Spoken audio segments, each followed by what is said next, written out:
चलिए एक बड़ा अपडेट आ रहा है लोकसभा चुनावों को लेकर। यूपी की 80 लोकसभा सीटों पर इंडिया फ्रंट में पेंच फंस गया, जहां समाजवादी पार्टी ने पेश किया है विधानसभा के आंकड़े। विधानसभा चुनावों में समाजवादी पार्टी से पीछे थी कांग्रेस को ज्यादा सीटें देने के मूड में नहीं है समाजवादी पार्टी।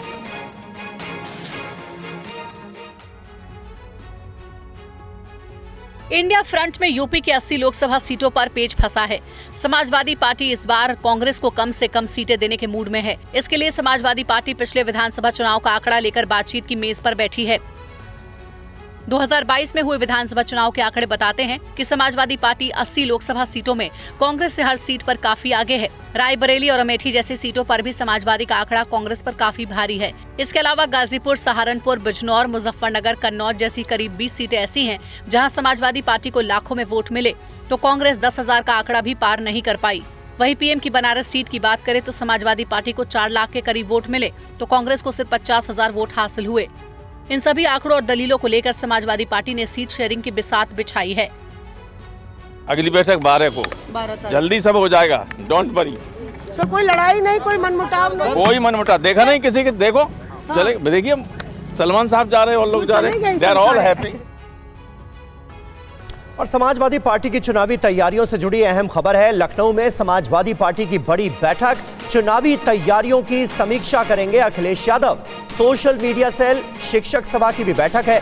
सोशल मीडिया पर प्रचार को लेकर इस बैठक में मंथन होगा। शिक्षकों के साथ भी बात करेगी समाजवादी पार्टी।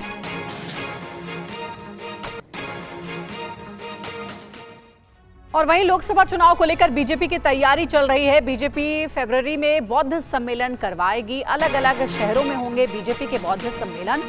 एससी मतदाताओं को लेकर बीजेपी की रणनीति।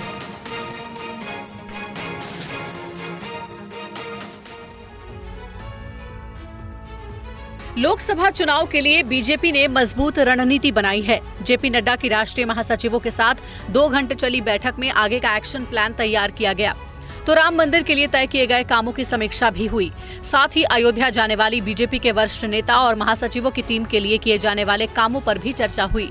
इसके अलावा जेपी नड्डा ने महासचिवों को चुनाव को लेकर अलग अलग जिम्मेदारियां सौंपी हैं। सूत्रों के मुताबिक विनोद तावड़े को ज्वाइनिंग कमेटी का हेड बनाया गया है। यानी लोकसभा चुनाव के मद्देनजर देश भर में दूसरी पार्टी के नेताओं या नए व्यक्तियों को बीजेपी में शामिल कराने का काम विनोद तावड़े और उनकी टीम करेगी। इस क्रम में बीजेपी के राष्ट्रीय महामंत्री दुष्यंत गौतम को देश में बौद्ध सम्मेलन कराने का जिम्मा सौंपा गया है। बीजेपी फरवरी में 3 बौद्ध सम्मेलन करेगी।